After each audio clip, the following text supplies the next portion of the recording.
मुझसे इतना प्यार। मैंने पूछा प्रभु से, तू क्यों करता मुझसे इतना प्यार। उसने कहा पूरे दिल से, क्योंकि तू है मेरे हाथों की रचना। उसने कहा पूरे दिल से, क्योंकि तू है मेरे हाथों की रचना। मैंने पूछा प्रभु से, तू क्यों करता मुझसे इतना प्यार।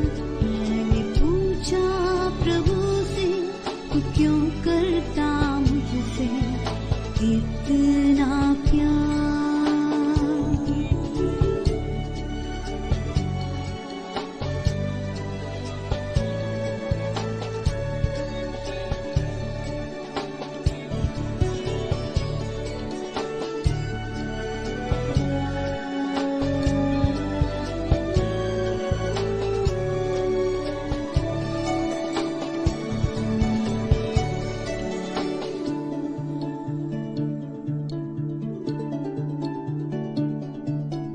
तेरी राहों पर चलते चलते कई बार मेरे कदम भटक गए।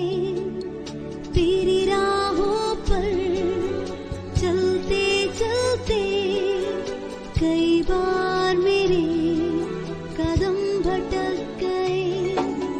फिर भी न छोड़ा तूने हाथ मेरा, फिर भी न छोड़ा तूने हाथ मेरा। तू क्यों करता मुझसे इतना प्यार।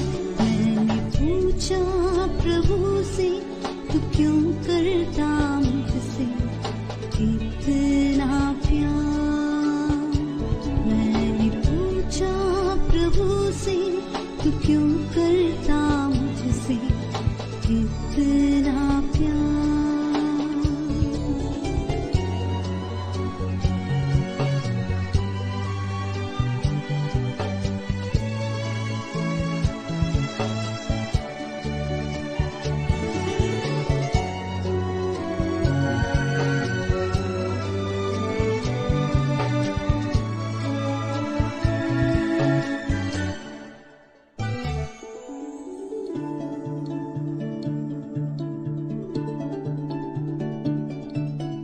कई बार तुम्हें खुशी देनी चाही, गम के अलावा कुछ ना दिया।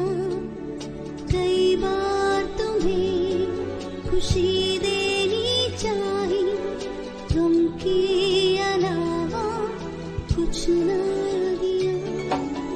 फिर भी न छोड़ा तूने हाथ मेरा, फिर भी न छोड़ा तूने हाथ मेरा। तू क्यों करता मुझसे इतना प्यार। मैंने पूछा प्रभु से, तू क्यों करता मुझसे इतना प्यार। मैंने पूछा प्रभु से, तू क्यों करता मुझसे इतना प्यार। उसने कहा पूरे दिल से, क्योंकि तू है मेरे हाथों की रचना।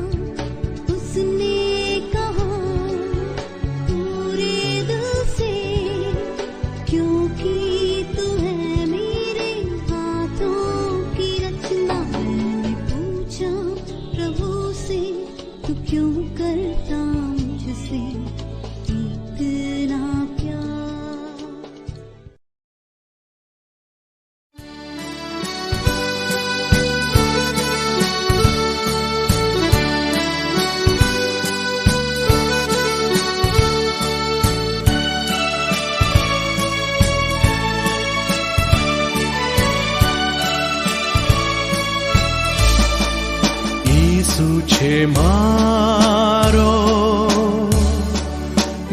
की आवाज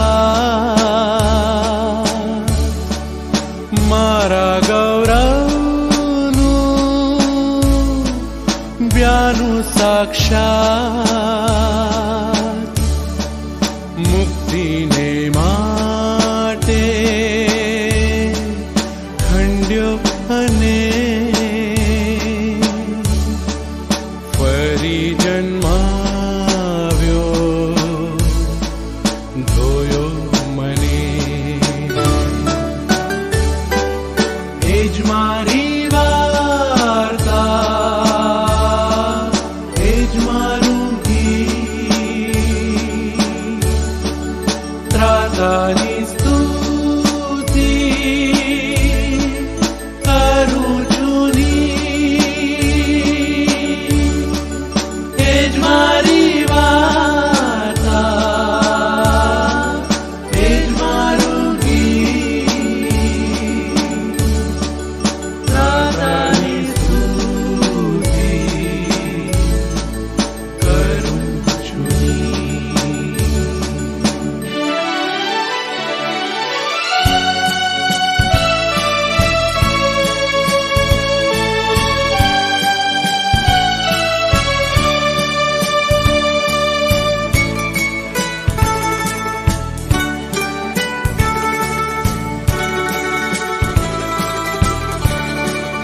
પૂરી આધીનતા પૂરો છે હર્ષ તેથી જોઉં છું ગૌરવી દર્શ આકાશથી દૂતો લાવે ઘણા સંદેશ કૃપાને પ્રીતિ તણા એ જ મારી વાર્તા એ જ મારું ગીત ત્રાતાની સ્તુતિ કરું છું એ જ મારી વાર્તા એ જ મારું ગીત ત્રાતાની સ્તુતિ કરું છું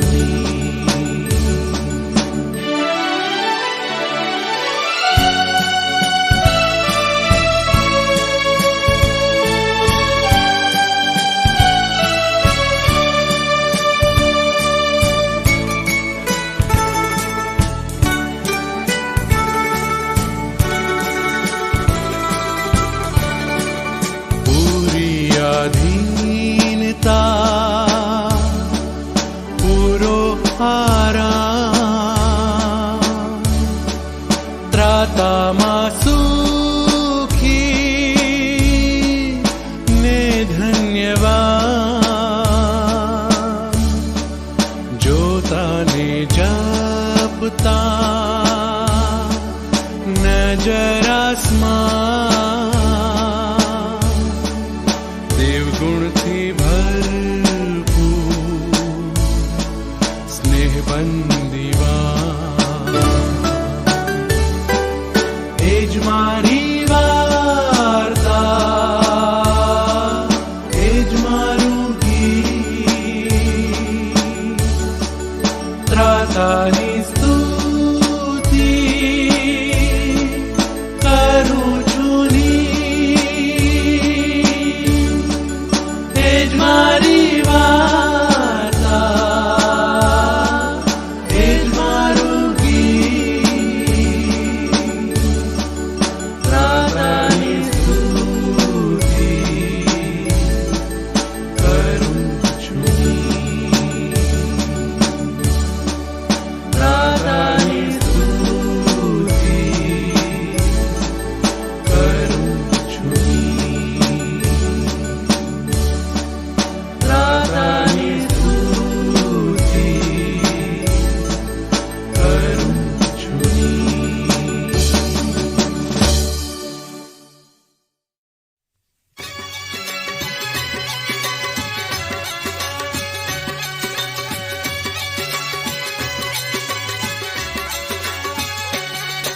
પર કરે છે ઉપકાર, આપણો કરે છે ઉગાર, તે સારો છે સહુકાર.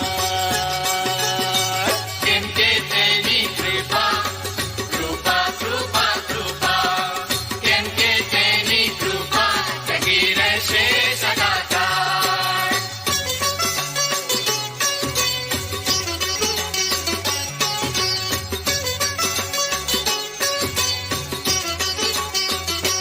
દે દેવોના દેવને માન, એકલો તે છે મહિમાવાન, તે સારો છે સહુકાર. કેમ કે તેની કૃપા કૃપા કૃપા કૃપા, કેમ કે તેની કૃપા ટકી રહેશે સદાકાળ.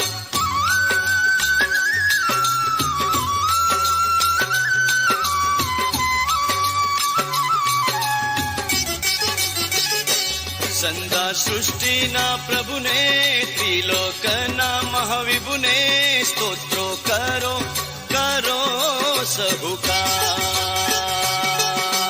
કેમ કે તેની કૃપા કૃપા કૃપા કૃપા, કેમ કે તેની કૃપા ટકી રહેશે સદાકાળ.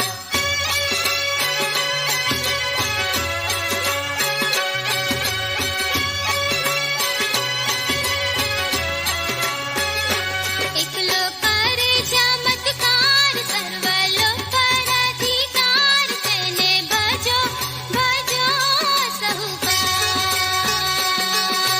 કેમ કે તેની કૃપા કૃપા કૃપા કૃપા, કેમ કે તેની કૃપા ટકી રહેશે સદાકાળ.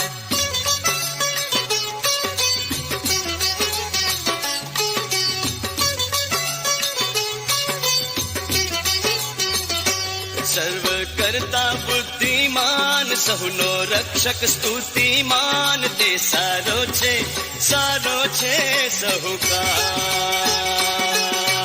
કેમ કે તેની કૃપા કૃપા કૃપા કૃપા, કેમ કે તેની કૃપા ટકી રહેશે સદાકાળ.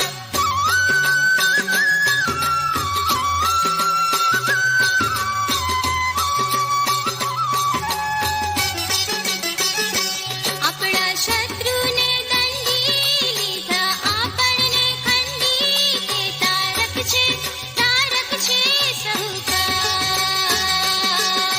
કેમ કે તેની કૃપા કૃપા કૃપા કૃપા, કેમ કે તેની કૃપા ટકી રહેશે સદાકાળ.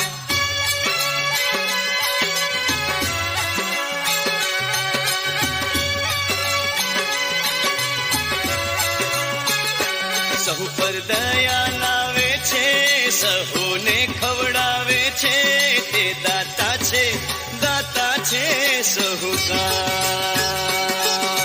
કેમ કે તેની કૃપા કૃપા કૃપા કૃપા, કેમ કે તેની કૃપા ટકી રહેશે સદાકાળ.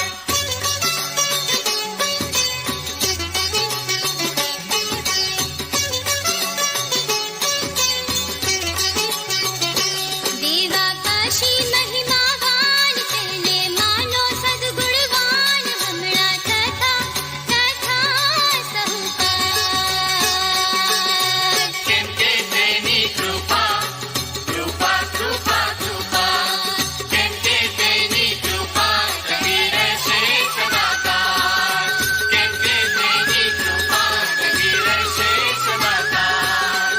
કેમ કે તેની કૃપા ટકી રહેશે સદાકાળ. નામમાં આપ સર્વનો હું આ સાંજની કોટેજ પ્રેયર મીટિંગની અંદર આવકાર કરું છું. ખૂબ જ હર્ષ તથા આનંદની લાગણી અનુભવું છું કે આપણે સર્વ પ્રભુ ભજનને માટે એકત્ર થઈ શક્યા છે. પ્રભુનું ભજન કરવાને માટે પ્રેરણા આપતા પ્રભુના વચનો આ પ્રમાણે કહેશે, જે યહોવાએ આકાશ તથા પૃથ્વીને ઉત્પન્ન કર્યા છે તેના તરફથી મને સહાય મળે છે. હે યહોવા, મારા ખડક તથા મને ઉદ્ધારનાર, મારા મુખના શબ્દો અને મારા હૃદયના વિચારો તારી આગળ માન્ય થાવ. આવો આપણે આપણા મસ્તકો નમાવી અને પ્રાર્થના કરીએ. સ્વર્ગમાંના અમારા જીવંત, પ્રેમાળ અને કૃપાળુ ઈશ્વર પિતા, રાજાઓના રાજા અને પ્રભુઓના પ્રભુ, સકળ સૃષ્ટિના સર્જનહાર, સકળ સૃષ્ટિના પાલનહાર, સકળ સૃષ્ટિના પાપ હરણ કરનાર અમારા ઈશ્વર, આ સમયે તમારો પુષ્કળ આભાર માનીએ છીએ કે તમે તમારા બાળકો તરીકે આમ પ્રત્યેકને ઓનલાઈન માધ્યમ વડે એકત્ર થવાને માટે આ અદ્ભુત લાવો પૂરો પાડ્યો છે. અમે તમારી આગળ નમ્યા છીએ ત્યારે આજની આખી આ મીટિંગનું સંચાલન પ્રભુજી તમારા હાથમાં સોંપીએ છીએ. દરેક બાબતો તમારા નામને મહિમા મળે, તમારા રાજ્યની વૃદ્ધિ થાય માટે કૃપા ચાહીએ છીએ પ્રભુજી. તમે બોલો અને અમે સાંભળીએ, તમે શીખવો અને અમે શીખીએ. આખી મીટિંગને તમે આશીર્વાદિત કરો પ્રભુજી. તમે અમ પ્રત્યેકના જીવનો સાથે વાતનો વ્યવહાર કરવાનો ચાલુ રાખો પ્રભુજી, અને અમારા તમારી સાથેના મેળાપ દ્વારા અમારા જીવનમાં પરિવર્તનનો અનુભવ અમે કરીએ માટે કૃપા ચાહીએ છીએ પ્રભુજી. ખ્રિસ્ત ઈસુમાં માંગીએ છીએ માટે બાપ તમે સાંભળો અને સ્વીકાર કરો. હવે આપણે આ સમયે પ્રભુના વચનોમાંથી વાંચન કરવાના છે, અને ખાસ વાત તમને જે કહેવાનો છું તે કે આજના વચન માટે હું અને તમે એક આખી પુસ્તકનો અભ્યાસ કરવાના છે. આખા પુસ્તકને આપણે વાંચી નાખવાના છે. શાસ્ત્ર પાઠમાં એનું વાંચન પણ કરીશું અને સંદેશામાં એનું મનન પર હું ને તમે કરીશું. સો બી રેડી. એક આખું પુસ્તક હું ને તમે આજે વાંચવાના છે. પ્રભુનું વચન એ આપણે વાંચવા માંગીએ છીએ. આજે પુસ્તકની જેની વાત કરી રહ્યો છું, જો તમે બાઇબલમાં હું તમને પેજ નંબર કહીશ તો તમે પેજ નંબર પણ એને શોધી નહીં શકો, કારણ કે એ પુસ્તકની આજુબાજુ ક્યાંય પેજ નંબર નથી લખેલા. ફિલેમોનના પત્રની વાત કરી રહ્યો છું. ફિલેમોનનો પત્ર જેમાં ખાલી એક જ અધ્યાય છે, 25 જ કલમો છે, 355 જ શબ્દો છે યુનાની ભાષામાં, અને ફિલેમોનના પત્રનો અભ્યાસ આજે હું ને તમે એકત્ર મળીને ખ્રિસ્તી વિશ્વાસી ભાઈ બહેનો તરીકે કરવાના છે.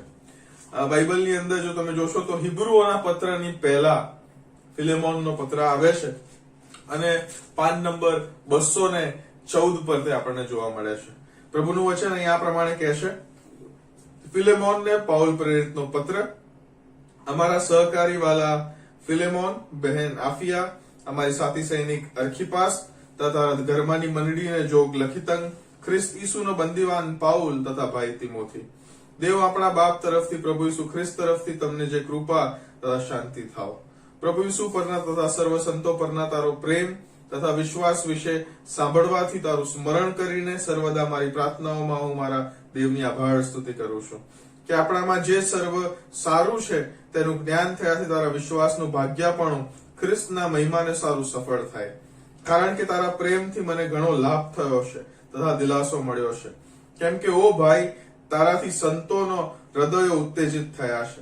જો કે જે યોગ્ય છે તે તને કહેવાને, આજ્ઞા રૂપે કહેવાને મને ખ્રિસ્તથી પૂરી છૂટ છે ખરી, તો પણ હું પાઉલ વૃદ્ધ તથા હમણાં ખ્રિસ્ત ઈસુનો બંદીવાન હોવાથી બીજી રીતે એટલે પ્રેમપૂર્વક તને વિનંતી કરું છું. ઓનેસિમસ આ બંદીખાનામાં જે મારો ધર્મપુત્ર થયો છે તેને વિશે હું તને વિનંતી કરું છું. અગાઉ તે તને ઉપયોગી નહોતો, પણ હમણાં તે તને તથા મને પણ ઉપયોગી છે. તેને પોતાને એટલે મારા ખુદ હૃદય જેવાને મેં તારી પાસે પાછો મોકલ્યો છે. તેને હું મારી પાસે રાખવા ચાહતો હતો કે સુવાર્તાને લીધે હું બંદીખાનામાં છું એ દરમિયાન તારા બદલામાં તે મારી સેવા કરે, પણ તારો ઉપકાર પરાણે નહીં પણ રાજી ખુશીથી થાય એ માટે તારી મરજી જાણ્યા વિના કંઈ કરવાની મારી ઈચ્છા નહોતી. કેમ કે તે હંમેશા તારી પાસે રહે એ માટે કદાચ થોડો સમય વખત વેગળો થયો હશે, પણ હવે પછી તે દાસના જેવો નહીં પણ દાસથી અધિક એટલે વાલા ભાઈ જેવો છે. મને તો તે વિશેષ કરીને એવો જ છે, પણ તને તો તે દેહમાં તથા પ્રભુમાં કેટલો બધો વિશેષ છે. માટે જો તું મને ભાગીદાર ગણે તો જેમ મારો અંગીકાર કરે તેમ તેનો અંગીકાર કરજે. જો તેણે તારો કંઈ અન્યાય કર્યો હોય, તારી પાસેથી તેનું કોઈ લેણું હોય તો તે મારે ખાતે લખજે. હું પાઉલ મારે પોતાને હાથે લખું છું કે હું તે વાળી આપીશ. ખરું જોતા તો તું તારા પંડનો મારો કરજદાર છે, પણ તે વિશે હું તને કશું કહેતો નથી. હા ભાઈ, તારાથી પ્રભુમાં મને આનંદ થાય, ખ્રિસ્તમાં મારું હૃદય શાંત કર. તું મારું કયું માનીશ એવો ભરોસો રાખીને હું આ પત્ર લખું છું, કેમ કે હું જાણું છું કે હું જે કહું છું તે કરતા પણ તું વધારે કરીશ. વળી મારે સારું ઉતારો તૈયાર રાખજે, કેમ કે હું આશા રાખું છું કે તમારી પ્રાર્થનાઓ દ્વારા મારું તમારી પાસે આવવાનું થશે. ખ્રિસ્ત ઈસુમાં મારો સાથી બંદીવાન એપાફ્રાસ, મારા સાથી કામ કરનાર માર્ક, અરિસ્તાર્કસ, દેમાસ તથા લુક એ સર્વ તને ક્ષેમ કુશળ કહે છે. આપણા પ્રભુ ઈસુ ખ્રિસ્તની કૃપા તમારા આત્મા પર થાવ. આ પ્રભુનું વચન છે. પ્રભુના વચનોમાં આગળ વધતા પહેલા આવો આપણે આપણા મસ્તકો નમાવી અને પ્રાર્થના કરીએ. પ્રભુજી, મારા મુખના વચન અને અમારા હૃદયના મનોને તમે તમારી જન્મ માન્ય કરજો. તમે બોલો અને અમે સાંભળીએ, તમે શીખવો અને અમે શીખીએ. ખ્રિસ્ત ઈસુને લીધે માંગીએ છે, માટે તમે સાંભળો. આમેન. સો ફ્રેન્ડ્સ, આજે જેમ કહ્યું અગાઉ તે પ્રમાણે આપણે એક આખા પુસ્તકનો અભ્યાસ કરવા માંગીએ છીએ. આ જે પુસ્તક છે તે પોતાની જાતમાં જ બહુ યુનિક છે. મને તમને ખબર જ છે કે પાઉલે નવા કરારની અંદર 13 પત્રો લખ્યા અને નવા કરારમાં ટોટલ પુસ્તકો 27 છે. એટલે 27 માંથી 13 પુસ્તકોનું લખાણ પાઉલ પ્રેરિતે પોતે કર્યું. એમાં અમુક પત્રો જે હતા એ વ્યક્તિગત મંડળીઓને લખાયેલા, ખ્રિસ્તી સમાજને લખાયેલા હતા. અમુક જે પત્રો હતા એ વ્યક્તિગત પત્રો હતા. અમુક પત્રો પાઉલે એ બંદીખાનામાંથી લખ્યા હતા અને અમુક પત્રો એની સેવકાઈ દરમિયાન એફએસએસ ને વગેરે વગેરે મંડળીઓ પરથી લખ્યા હતા. એમાં આજનો જે પત્ર છે તે વિશેષ અને ખાસ પત્ર છે, કારણ કે આજનો જે પત્ર છે તે ના કેવળ એક વ્યક્તિગત પત્ર છે, તે ના કેવળ એક બંદીખાનામાંથી લખેલો પત્ર છે, પણ એથી વિશેષ આજનો જે પત્ર છે એ એના કરતા વધારે પર્સનલ ગ્રાઉન્ડ પર એ પાઉલ પ્રેરિત લખે છે એવું મને તમને જાણ થાય છે. પાઉલ પ્રેરિત એ આ જે પત્ર છે તે ફિલેમોનને લખે છે. ફિલેમોન વિશે જો થોડી પૃષ્ઠભૂમિ જાણવાનો પ્રયત્ન કરીએ તો બહુ સારું રહેશે. ફિલેમોન એક ખ્રિસ્તી વિશ્વાસી વ્યક્તિ હતો અને પાઉલ પ્રેરિત જયારે એફએસએસ ની અંદર જયારે એ એની સેવકાઈ કરી રહ્યો હતો, પ્રભુનું કામ કરી રહ્યો હતો, ત્યારે ફિલેમોન અને એપાફ્રાસ, યાદ રાખજો બે નામો, ફિલેમોન અને એપાફ્રાસ, એ બંને પ્રભુમાં આવ્યા અને પ્રભુને તેમણે તારણહાર તરીકે સ્વીકાર કર્યો. તે એફએસએસ ની જે એની સેવકાઈ હતી એ દ્વારા થયું હતું. અને ત્યારબાદ એપાફ્રાસે અને ફિલેમોને, એ બંને આગેવાનોએ આ જે જગ્યાએ અત્યારે ફિલેમોન છે ત્યાં એક મંડળીની શરૂઆત કરી હતી. યસ ફ્રેન્ડ્સ, એક મંડળીની શરૂઆત કરી હતી. અને એપાફ્રાસ જે મંડળીનો પાળક હતો એ તો કદાચ મને તમને ખબર જ હશે. મારી સાથે તમે કોલોસીઓને પત્ર ખોલજો. કોલોસીઓને પત્ર તેનો 1લો અધ્યાય અને 7મી કલમમાં આ પ્રમાણે લખેલું છે કે એ જ પ્રમાણે અમારા વાલા સાથીદાર એપાફ્રાસ પાસેથી તમે શીખ્યા એ અમારે માટે ખ્રિસ્તનો વિશ્વાસુ સેવક છે. ધેટ મીન્સ કે એપાફ્રાસ જે હતો એ એપાફ્રાસ એ પાઉલ દ્વારા જે પ્રભુની ઓળખ થઈ, ત્યારબાદ એપાફ્રાસે કોલોસીની મંડળી અને ત્યાં આગળ મંડળીની એને આગેવાની પૂરી પાડી. એની સાથે સાથે જે એનો મિત્ર બીજો જે ખાસ સાથી વિશ્વાસી હતો એનું નામ ફિલેમોન હતું. યસ ફ્રેન્ડ્સ, ફિલેમોન અને એપાફ્રાસ આ બંનેની જોડી એ કોલોસીની મંડળીને માટે આશીર્વાદનું કારણ બની હતી. અને જે વિદ્વાનો છે તે આ પ્રમાણે કહેશે કે આ જે પત્રનું લખાણ એ પણ 60-61 ઈસુ ખ્રિસ્ત પછી 60-61 સાલમાં કરેલું હતું. એનો મતલબ એમ કહી શકાય કે જયારે કોલોસીની મંડળીનો પત્ર ત્યાં પહોંચ્યો હશે એની સાથે સાથે બીજા એક નાના એન્વેલપની અંદર ફિલેમોનનો ઇન્ડિવિજ્યુઅલ લેટર પણ ત્યાં જ પહોંચ્યો હશે. યસ, આ બે પત્રો સાથે લખવામાં આવ્યા હતા. પાઉલ પ્રેરિત જયારે રોમના બંદીવાસમાં હતો ત્યારે રોમના બંદીવાસમાંથી તેણે આ ફિલેમોનને પત્ર લખ્યો હતો. ફિલેમોનને જે પત્ર લખ્યો હતો એનો સબ્જેક્ટ આપણને થોડા સમય પછી એ જાણ કરે છે, બટ સબ્જેક્ટ મને તમને ખબર છે. ફિલેમોનને તે આ પત્ર લખે છે અને ફિલેમોનને આ પત્ર લખવાથી એ અમુક એની વાતો, એની વિનંતી, એની જે હૃદય છે એ ફિલેમોનની આગળ ખુલ્લું કરે છે. યસ, ફિલેમોન અને એપાફ્રાસ કોલોસી મંડળીના અને પાઉલ પ્રેરિત રોમના બંદીવાસમાંથી ફિલેમોનને આ પત્ર લખે છે. અને પત્ર લખતા સહેજ આગળ વધતા જો આ જે બાઇબલનું જે પુસ્તક છે ફિલેમોનને પત્ર, એ ફિલેમોનને પત્ર જો આપણે જોવા જઈએ અને એનો જો કેરેક્ટર સ્ટડી કરીએ કે ભાઈ આ ફિલેમોનનો પત્ર છે તો ફિલેમોનના પત્રમાં અગત્યના પાત્રો કયા? ફિલેમોનના પત્રના અગત્યના પાત્રો જ્યારે હું લખવા બેઠો ત્યારે મને કંઈક આમ માલુમ પડ્યું કે પહેલો તો જે પાત્ર છે તે ફિલેમોન પોતે એટલે કે પી. ત્યારબાદ બીજો જે અગત્યનું પાત્ર છે તે ઓ થી ચાલુ થાય છે, એનું નામ છે ઓનેસિમસ. ત્યારબાદ ફિલેમોનને પત્ર લખનાર કોણ? કારણ કે પત્ર લખનાર પણ અગત્યનું પાત્ર હોય, એટલે પોલ પોતે. અને છેલ્લે આ ત્રણેયના જીવનોની અંદર સેન્ટ્રલ એટલે કેન્દ્ર સ્થાને કાર્યરત હોય એવા એ ગોડ એટલે કે પ્રભુ. પોલ, ફિલેમોન, ઓનેસિમસ, પોલ અને ગોડ ઇઝ નથિંગ બટ, જો તમારે સાદાઈથી અને સરળ રીતે તમે જો એને યાદ રાખવું હોય તો તમે એને પોપજી કહી શકો. યસ, પોપજી. પોપજી વિશે તમે બધા જાણો જ છો, રમતા પણ હશો, કોઈને રમતા જોઈને ટોક્યા પણ હશે. બટ ફિલેમોનના પત્રમાંથી આજે હું આ પોપજીની ભેટ આપને કરવા માંગુ છું. પોપજી, યસ. અને આ પત્રનો જયારે અભ્યાસ થાય અને આ પત્રની અંદર જો એના જે અગત્યના શિક્ષણોને પણ આપણે જો કાઢવા માંગતા હોઈએ તો એ અગત્યના શિક્ષણો પણ આવા જ કંઈક બની શકે. પહેલામાં પહેલું એ સેન્ટ્રલ જે થીમ છે તે 7મી કલમની અંદર લખેલું છે કે પ્રભુમાં તમે મારા ભાગ્યા થાઓ છો. 6ઠ્ઠી કલમની અંદર લખેલું છે ખ્રિસ્તમાં ભાગ્યાપણું. એટલે પહેલામાં પહેલી જે થીમ છે આ પુસ્તકની અંદર તે છે પાર્ટનરશિપ, ભાગ્યાપણાની વાત. ત્યારબાદ બીજી જે અગત્યની થીમ છે આ પુસ્તકની અંદર એ તો ઓબિડિયન્સની વાત, એટલે આજ્ઞાંકિતપણાની વાત. ત્રીજી જે અગત્યની થીમ છે આ પુસ્તકની અંદર એ પાર્ડનની વાત છે, એટલે કે માફી આપવાની વાત. અને જે ચોથી અગત્યની સૌથી અગત્યની જે થીમ છે એ આ પુસ્તકની અંદર એ તો ગ્રેસ છે, કૃપા છે. એ પ્રભુની કૃપા જે આપણા પર થાય છે અને પછી એ કૃપાને આપણે આગળ લોકો સુધી પહોંચાડીએ છીએ. કૃપા એટલે પાર્ટનરશિપ, ઓબિડિયન્સ, પાર્ડન અને ગ્રેસ. બીજો એક પોપજી મેં તમારી આગળ ઉભો કર્યો. પહેલું જોયું તો ફિલેમોન, ઓનેસિમસ, પોલ અને ગોડ. બે અગત્યના પાત્રોનો અભ્યાસ આજે હું તમે કરવાના છે. ફિલેમોન અને ઓનેસિમસ ના જીવન અને એના સેવા અને એનું જે આખું કોન્ટેક્ટ સંદર્ભ હતો એના વિશે આપણે જાણવા માંગીએ છીએ, સમજવા માંગીએ છીએ, શીખવા માંગીએ છીએ. લેન્ટ સિઝનમાંથી હું તમે પસાર થઈ રહ્યા છે.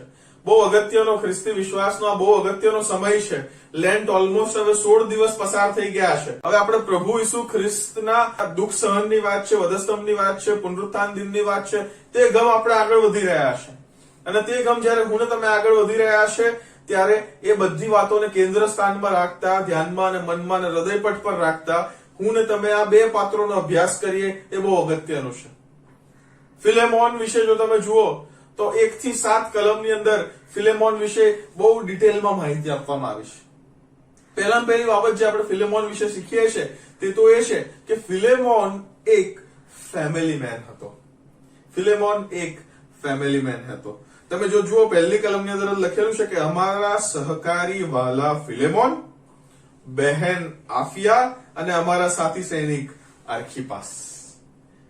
એવું કહેવાય છે અને જૂના જે લખાણો છે તે પણ પુરાવા આપે છે કે ફિલેમોન ત્યારબાદ જે બહેન આફિયા લખ્યું છે એ ફિલેમોનની પત્ની હતી. અને એની સાથે જે સાથી સૈનિક આર્ખિપાસ છે એના માટે લોકો એવું કહે છે, વિદ્વાનો એવું કહે છે કે આર્ખિપાસ જે છે એ ફિલેમોન અને આફિયાનો દીકરો હતો. એનો મતલબ એમ કે વ્યક્તિગત આ લેટરની અંદર, વ્યક્તિગત આ પત્રની અંદર પાઉલ એ ફિલેમોનના આખા પરિવારનો આ લખે છે, આખા પરિવારને. પાઉલે પોતે તીતસને પણ લખ્યો હતો પત્ર, તિમોથીને પણ લખ્યો હતો, પણ એ લોકોના કુટુંબના નામો આપણને જોવા નથી મળતા. બટ ફિલેમોનને જયારે આ પત્ર લખે છે ત્યારે ફિલેમોનના કુટુંબનો પણ એ ઉલ્લેખ કરે છે. યહોશુઆએ જેમ કહ્યું હતું, કદાચ યહોશુઆનો ફોર્મ્યુલા એ ફિલેમોન પાડતો હશે કે હું અને મારા ઘરના તો યહોવાની જ સેવા કરીશું. યસ ફ્રેન્ડ્સ, ફિલેમોન આજે મને તમને શીખવતા, પાઠ આપતા, સમજણ આપતા આપણને એ કહેવા માંગે છે કે I was a family main. હું જયારે સેવામાં હતો ત્યારે હું ફેમિલી તરીકે સેવામાં હતો. I was a family main. Are you? શું તમે છો? શું કેવળ તમારા કોઈ કુટુંબને એક જ વ્યક્તિ આગેવાની આપે છે ને તમે પછી એવું માની લો છો એ આપે છે બસ થઈ ગયું, બધા આપશે તો ક્યાં જશે? એવું નહીં. ફિલેમોન કહેવા માંગે છે, શીખવવા માંગે છે કે આઈ એમ અ ફેમિલી મેન. અને ફેમિલી મેન જયારે હું છું, કુટુંબ તરીકે જયારે હું પ્રભુની સેવા કરું છું ત્યારે વધુ ને વધુ ફળવંત બને છે. લેન્ટ સિઝનની અંદર સ્વાર્પણની વાત આવે છે, પશ્ચાતાપની વાત આવે છે, પાપોની માફીની વાત આવે છે. જો તમે વ્યક્તિગત રીતના તમે પોતે જાણતા હો અને જો તમારા કુટુંબમાં કોઈ વસ્તુ વિશે અજાણ હોય ઇટ ઇઝ અવર રિસ્પોન્સિબિલિટી. એ મારી ને તમારી જવાબદારી છે કે હું ને તમે પણ એક કુટુંબ તરીકે એ વ્યક્તિને આપણે ડીલ કરીએ, વ્યક્તિ સાથે વાતચીત કરીએ, કાઉન્સેલિંગ કરીએ અને ત્યારબાદ એ રાઈટ ટ્રેક પર લાવવાની વાત આવે. શું તમે કુટુંબ તરીકે પ્રાર્થના કરવા, બાઇબલ વાંચવા બેસો છો? આજે વિશ્વ પ્રાર્થના દિન છે અને વિશ્વ પ્રાર્થના દિનના દિવસે મારે તમને એમ જ કહેવાનું, એ જ આહવાન આપવાનો કે જો તમે નથી બેસતા, જો ક્યાંક ને ક્યાંક બિઝી શેડ્યુલની અંદર એ બધું ક્યાંક સાઈડ પર જતું રહ્યું છે, તો મેક શ્યોર ખ્રિસ્તી વિશ્વાસી વ્યક્તિ છો અને જો તમે પ્રભુ પર એ પોતાનો આધાર અને ભરોસો રાખો છો તો એ જે પ્રભુનું વચન અને જે પ્રાર્થના છે તો ખ્રિસ્તી વિશ્વાસી જીવન માટે બે પાંખો સમાન છે. જો પ્રભુની નિકટ, પ્રભુની ગમ તમારે ઉડીને જવું હશે તો એ બે પાંખો જ જોઈશે. કુટુંબ તરીકે ડુ યુ પ્રે? અને જો નથી કરતા, ઇટ ઇઝ ટાઈમ. વિશ્વ પ્રાર્થના દિનથી શરૂઆત કરજો. આ જીવન યાદ રહેશે કે એ 5 માર્ચ 2021 ના રોજ એ મેં અમારા કુટુંબની અંદર એ કૌટુંબિક પ્રાર્થનાનો દીવો ફરી સળગાવ્યો હતો. ફિલેમોન વોઝ અ ફેમિલી મેન. શું હું ને તમે કુટુંબના તારણને અને કુટુંબ એ બચાવી લેવામાં આવે એના તરફના શું હું ને તમે પ્રયત્નો કરીએ છીએ? મારી ને તમારી જવાબદારી છે. જો તમે કુટુંબમાં બાળક હો, કુટુંબમાં તમે કોઈ વડીલ હો, કુટુંબમાં જો તમે કોઈ સલાહકાર વૃદ્ધ તરીકે તમે હો, કુટુંબના આગેવાન તમે હો, કુટુંબની અંદર તમે કોઈ પણ જગ્યાએ, કોઈ પણ સ્તરે તમે કેમ ના હો, but it is your responsibility. તમારે પોતે તમારી અંદર તમારી જવાબદારી તમારામાં હોવી જોઈએ કે ઇફ મી તો બાકી બધા કેમ નહીં? જો હું ચર્ચમાં જઈ શકતો હોય તો મારા બાકી ઘરના કેમ ના જઈ શકે? જો હું પ્રાર્થના કરી શકતો હોય તો કુટુંબ તરીકે અમે સાથે કેમ પ્રાર્થના ના કરવા બેસી શકીએ? ફિલેમોન આજે મને તમને આહવાન આપતા કહેશે, I was a family main. Are you? ત્યારબાદ સહેજ આગળ વધતા ફિલેમોન વિશે જો જોઈએ તો ફેમિલી મેન હતો એનો મતલબ બીજું બે અગત્યની વાતો એમાં આવે છે. અગત્યની એક તો એ ટુગેધરનેસ ની વાત આવે, એટલે પરિવારમાં ઐક્ય જળવાઈ રહે. પરિવારમાં ઐક્ય જળવાય છે. ઘણા બધા ઉદાહરણો હું તમે જાણતા જ હોઈએ છે. ભાઈ ભાઈની વિરુદ્ધ ના બોલે, એ ઘરની અંદર 4 દિવાલોમાં પણ બોલવાના અમુક વાર સંબંધ નથી હોતા. વેર આર વી? ફેમિલીની જયારે વાત આવે ત્યારે યાદ રાખજો, ફેમિલી એક યુનિટ હોય. ફેમિલી એટલે એક યુનિટ કહેવાય. એ એક યુનિટની અંદર ભાગ્યા ના હોઈ શકે. એ જ વાત ખ્રિસ્તની મંડળીમાં પણ લાગુ પડે છે. ખ્રિસ્તની મંડળી એક યુનિટમાં એક હોય, એમાં ભાગ્યા ના હોઈ શકે, એમાં કોઈ ભાગલા ના હોઈ શકે. સો રિમેમ્બર, ટુગેધરનેસ ની વાત આવે અને ટુગેધરનેસ ની સાથે સાથે બીજી જે અગત્યની વાત ફેમિલી મેન તરીકે આવે એ તો ટેસ્ટિમનીની વાત આવે. વેર આર વી? જો કુટુંબ તરીકે હું ને તમે ક્યાંક સ્થપાયેલા છીએ, કોઈ સોસાયટીની અંદર, કોઈ સમાજની અંદર, કોઈ કોર્પોરેટ ક્ષેત્રે, કઈ પણ કેમ ના હોઈએ, બટ એઝ અ ફેમિલી, કુટુંબ તરીકે હું ને તમે કઈ ટેસ્ટિમની લોકોને બહાર આપીએ છીએ? That is very important. It is very important. Family main છીએ. પ્રભુએ કુટુંબનો આશીર્વાદ આપ્યો છે. ઉત્પત્તિથી જ મને તમને ખબર છે, પહેલો જે આશીર્વાદ પ્રભુએ માણસ જાતને આપ્યો એ સંબંધોનો આશીર્વાદ આપ્યો હતો, કુટુંબનો આશીર્વાદ આપ્યો હતો. એ કુટુંબનો જે આશીર્વાદ છે એને આપણે અવસરવા દઈએ નહીં. ફિલેમોન આજે યાદ કરાવે છે કે કુટુંબને પકડીને, કુટુંબને ઐક્યમાં રાખીને, કુટુંબને એક સારી સાક્ષી તરીકે, એ ટુગેધરનેસ અને ટેસ્ટિમનીની વાત જયારે આવે છે ત્યારે કુટુંબ તરીકે મારીને તમારી જવાબદારી છે કે પ્રભુની સેવામાં આપણે સાથે જોતરાઈએ. સહેજ આગળ વધતા પછી ફિલેમોન વિશે જો જોઈએ તો ત્યાં આગળ લખેલું છે પહેલી કલમની અંદર જ કે તારા ઘરમાંની મંડળીને જોગ લખીતા. એનો મતલબ એમ કે જે ફિલેમોનનું જે ઘર હતું એ મંડળી પણ ત્યાં જ મળતી હતી. જૂના સમયમાં મને તમને ખબર જ છે, પહેલાની મંડળી એ ઘરોમાં મળતી હતી, હાઉસ ચર્ચીસ હતા. આજે ક્યાંક કોઈક અંશે આપણને ફરી આશીર્વાદ મળ્યો છે. કુટુંબ તરીકે હું ને તમે આ ઘરે બેઠા બેઠા જ ઓનલાઈન જોઈ રહ્યા છે. ફિલેમોન એ ફેમિલી મેન તો હતો જ હતો, પણ એની સાથે ફિલેમોન એ ફેલોશિપ મેન પણ હતો. સંગત એના જીવનના કેન્દ્ર સ્થાને હતી. સંગત એના જીવનની અંદર બહુ મહત્વપૂર્ણ ભાગ ભજવતી હતી અને એ સંગત એ મારા અને તમારા જીવનમાં પણ એટલો જ મહત્વપૂર્ણ ભાગ ભજવે છે. તમે તમારા ઘરમાં અચૂક ક્યારેક ને ક્યારેક કોઈ મીટિંગો તો તમે હોસ્ટ કરી જશે. એ મંડળીની હોય કે વ્યક્તિગત આભાર સ્તુતિ હોય, કંઈક તો તમે કર્યું જ હશે. તમે જયારે કર્યું હશે ત્યારે તમને અનુભવ થયો હશે કે જયારે ઘરની અંદર કરવાની વાત આવે ત્યારે એ જો આગળના રૂમમાં કરવું હોય તો બધું ફર્નિચર હટાવી દેવું પડે, આમ જગ્યા ખુલ્લી કરી નાખવી પડે. એની સાથે સાથે એ ફેલોશિપ હોસ્ટ કરવાનો તમને કોસ્ટ પણ આવે. કમિટમેન્ટ તો તમારું જોઈએ, અને કમિટમેન્ટ અને કોસ્ટ એ બંને અગત્યના પાસાઓ બની જાય છે. ફિલેમોન મને તમને શીખવતા કહે છે કે હું ફેમિલી મેન હતો, હું ફેલોશિપ મેન હતો, અને ફેલોશિપ મેન હતો ત્યારે એ કોસ્ટ અને કમિટમેન્ટ સાથે એ હું આગળ વધ્યો હતો. કમિટમેન્ટ બહુ અગત્યનું છે. કોઈ બહાર ના રહી જાય, મંડળીમાં પણ કોઈ બહાર ના રહી જાય. સમજો છો હું શું કહેવા માંગુ છું? કોઈ બહાર ના રહી જાય. મંડળીને માટે એ જ મિશન અને એ જ વિઝન સાથે પ્રભુ ઈસુ ખ્રિસ્તે માથી 28 ની અંદર એ મહાઆજ્ઞા આપી હતી કે જાઓ ને બધા દેશનાઓને જઈને શિષ્ય કરો. એ મારું ને તમારું વિઝન છે અને મિશન છે મંડળી તરીકે. કોઈ બહાર ના રહી જાય. કમિટમેન્ટ જોઈશે. જો કમિટમેન્ટ હશે કે કોઈ બહાર ના રહી જાય તો હું ને તમે યત્ન કરીશું, તો હું ને તમે પ્રયત્ન કરીશું, તો હું ને તમે ડેડિકેશન સાથે, સ્વાર્પણ સાથે, એ પ્રયત્નો સાથે આપણે લોકોને અંદર લાવવાનો પ્રયત્ન કરીશું. It is important. એ બહુ અગત્યની વાત છે કે હું ને તમે એ કમિટમેન્ટ રાખીએ. અને કમિટમેન્ટની સાથે સાથે કોસ્ટ એ પે કરવાની વાત આવે છે, પોતાનો સમય આપવાની વાત આવે છે, નાણાં આપવાની વાત આવે છે, પોતાનું ડેડિકેશન આપવાની વાત આવે છે. It is important. Family man a fellowship man. અને ત્યારબાદ ત્રીજી જે વાત ફિલેમોનના જીવનમાંથી મને તમને જોવા મળે છે તે તો એ કે એક ફેથફુલ મેન હતો. ફેથફુલ મેન હતો. તમે જો સેજ તમે વાંચો તો ત્યાં આગળ 4th કલમમાં લખેલું છે કે પ્રભુ ઈસુ પરના તથા સર્વ સંતો પરના તથા પ્રેમ તથા વિશ્વાસ વિશે. એટલે કે પ્રભુ ઈસુ પર પ્રેમ હતો અને વિશ્વાસ હતો, એની સાથે સાથે એ લોકો પર પણ એ પ્રેમ રાખતો હતો.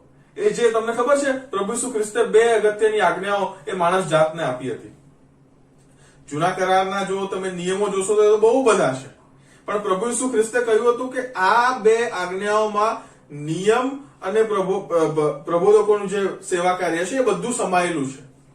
પ્રભુ ઈસુ ખ્રિસ્તે કહ્યું હતું કે તું દેવ પર પ્રીતિ કર તારા મનથી, બળથી, હૃદયથી, અને તું તારા પડોશી પર પોતાની જાત જેવો પ્રેમ કર. Love is the centrality of all commandments. પ્રેમ જે છે એ બધી આજ્ઞાઓના કેન્દ્ર સ્થાને છે. અને ફિલેમોન અહીંયા એ બતાવી રહ્યો છે કે he was a faithful person, કે એ એક વિશ્વાસી વ્યક્તિ હતો, એક વિશ્વાસુ વ્યક્તિ હતો. એણે પ્રભુને પણ પ્રેમ કર્યો, વિશ્વાસ કર્યો, અને એની સાથે સાથે લોકોને પણ કર્યો. ફેમિલી મેન હતો, ફેલોશિપ મેન હતો, ફેથફુલ મેન હતો. ચોથી વાત જે ફિલેમોન વિશે મને તમને જોવા મળે છે તે તો એ છે કે એની સાથે સાથે એક ફ્રૂટફુલ મેન હતો, એટલે ફળવંત વ્યક્તિ હતો.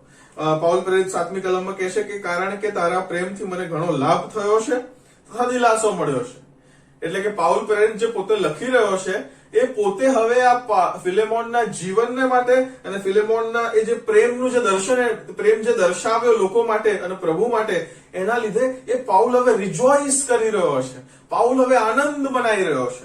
એની આગળ સેજ આગળ વધતા જોઈએ તો ત્યાં લખેલું છે કેમ કે ઓ ભાઈ તારાથી સંતોના હૃદય ઉત્તેજિત થયા છે. એ પાઉલ પોતે એ ફિલેમોનને માટે રિજોઇસ કરે છે અને ફિલેમોનના જીવનથી એ સંતોના હૃદય રિફ્રેશ થયા છે. રિજોઇસ અને રિફ્રેશની વાત, એ આશીર્વાદ એ ફિલેમોન માણતો હતો. ફિલેમોનના જીવનને કારણે રિજોઇસ થતા હતા લોકો અને રિફ્રેશ થતા હતા. મારા ને તમારા જીવન, કુટુંબ, સમાજની અંદર હું ને તમે જયારે જીવીએ છીએ ત્યારે આપણે લોકો માટે શેનું કારણ બનીએ છીએ? Do we become the reason for their anger? શું હું ને તમે એમના ક્રોધનું કારણ બનીએ છીએ? What do we impact on people? મારો ને તમારો પ્રભાવ લોકો પર શું પડે છે? It is very important. Are we constructive enough? શું હું ને તમે એ લોકોને બાંધવામાં માનીએ છીએ કે પછી બાંધેલું તોડી નાખવામાં માનીએ છીએ? એ બધી બહુ અગત્યની વાતો ફિલેમોન મને તમને શીખવે છે. ફિલેમોન કહે છે કે હું ફેમિલી મેન હતો, કુટુંબને પ્રાધાન્ય આપતો હતો અને ટુગેધરનેસ અને ટેસ્ટિમની જે છે અમારા કુટુંબમાંથી વહેતી હતી.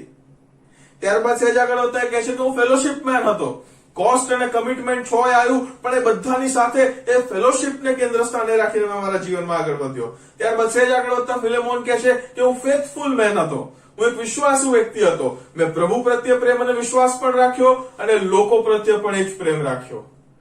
સહેજ આગળ વધતા ફિલેમોન કહે છે કે હું એક ફ્રૂટફુલ મેન હતો, લોકો માટે રિજોઇસ અને રિફ્રેશ નું કારણ બનતો હતો. શું તમે કોઈની વહારે જઈને ઉભા રહ્યા છો કદી?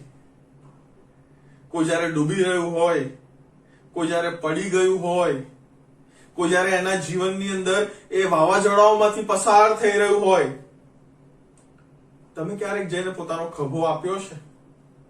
તમે ક્યારેક જઈને એને એક આધાર સ્તંભ જેવું તમે એમને મહેસૂસ કરાવ્યું છે કે ના ભાઈ તું ચિંતા ના કર, અમે છીએ? બહુ અગત્યની વાત ફિલેમોનના પત્રની અંદર પાઉલ પ્રેરિત લખતા કહે છે કે ઇટ ઇઝ ઇમ્પોર્ટન્ટ કે ખ્રિસ્તી વિશ્વાસી વ્યક્તિ તરીકે હું અને તમે લોકો માટે એ રિજોઇસ નું કારણ બને, કે હું ને તમે લોકો માટે આનંદનું કારણ બનીએ, અને હું ને તમે લોકો માટે રિફ્રેશ નું કારણ બનીએ. કે આપણા જીવન દ્વારા, આપણી વાતચીત દ્વારા, આપણા બોલવા દ્વારા, આપણા મુલાકાત દ્વારા એ લોકોના જીવનો તાજા થાય. ખરાબ બોલવું, નિંદા કરવી અને બધું આપણને આપણી આજુબાજુમાં જ છે, પણ એ બધી બાબતોને એક બાજુ મૂકતા પ્રભુ મને અને તમને કહે છે કે you be the reason of rejoice and refresh, કે તમે લોકોના જીવન માટે આનંદ અને તાજગીનું કારણ બનો. જ્યારે તમે આનંદ અને તાજગીનું કારણ બનશો, then that will be a real Christian life. તો એ ખરી ખ્રિસ્તી જીવન તમે જીવી શકશો. ખરાબ બોલવું બહુ સહેલું છે, લોકોને તોડી નાખવા બહુ સહેલા છે, પણ એ તોડેલાને બાંધવું, એ તૂટેલી ભીતોને ઉભી કરવી, ભીતો એટલે પાછી બીજી ભીતો નહીં, બટ ટુ કન્સ્ટ્રક્ટ, બાંધકામ, એ બહુ અગત્યની વાત છે. નહેમિયાના આખા પુસ્તકના અભ્યાસમાં હું તમે એ જ જોઈ રહ્યા છે. It is important for us. આ બહુ મહત્વપૂર્ણ વાત છે કે હું ને તમે બાંધવામાં સામેલ થઈએ, તોડવામાં નહીં. We be constructive, not destructive. Destructive mindset મને તમને હંમેશા નકારાત્મક શૈલીમાં જ લઈ જશે, બટ કન્સ્ટ્રક્ટિવ જયારે હું તમે બનીશું ત્યારે જે લોકોને બાંધવાનો જે આનંદ પ્રભુ મને તમને આપશે ને, ઇટ વિલ બી વન્ડરફુલ. એ આનંદને કારણે લોકો આનંદ અને તાજગી પામશે એ જ નહીં, પણ મને તમને પ્રભુનો જે આનંદ છે, જે ગીતશાસ્ત્ર 37 ની અંદર એ વચન મને તમને આપવામાં આવશે કે પ્રભુનો આનંદ, એ આનંદનો અનુભવ હું તમે કરી શકીશું. It is important for us કે હું તમે બાંધનારાઓ બનીએ. ફિલેમોનના જીવન વિશે મેં તમે જોયું, એક ફેમિલી મેન હતો, ત્યારે ટુગેધરનેસ ને ટેસ્ટિમનીની વાત આવી, ત્યારબાદ ફેલોશિપ મેન હતો, કોસ્ટ અને કમિટમેન્ટની વાત આવી, ત્યારબાદ ફેથફુલ મેન હતો, એ પ્રભુ પ્રત્યે પ્રેમ અને વિશ્વાસ અને લોકો પ્રત્યે પ્રેમ, એની વાત આવી. ત્યારબાદ સહેજ આગળ વધતા અમે જોયું કે એ ફ્રૂટફુલ મેન હતો, એ લોકો માટે રિજોઇસ અને રિફ્રેશ નું કારણ હતો. ફિલેમોન વોઝ લાઈક ધીસ.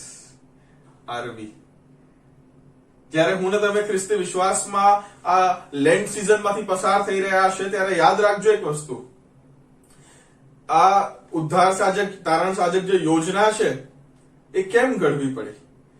ઉત્પત્તિની અંદર પ્રભુએ મને અને તમને, એટલે આદમ અને હવાને, માણસ જાતને એમની પ્રતિમા પ્રમાણે બનાવ્યા હતા, રાઈટ? બટ એ પ્રતિમા, હવે તમે એ પ્રતિમા તમે કેવી રીતના કહી શકશો કે કેવી રીતના, વોટ ઇમેજ? તમે ક્યારેક કોઈ તળાવ આગળ કે ક્યાંક કાંકરિયા આગળ ક્યાંક બેઠા છો તમે, તો તમને ખબર પડશે, કાંકરિયા આગળ તમે બેસશો તમને ખબર પડશે એ કાંકરિયાની એક બાજુ તમે જોશો તો પેલી નગીનાવાડીની પરછાઈ તમને પાણીમાં દેખાશે, રાઈટ?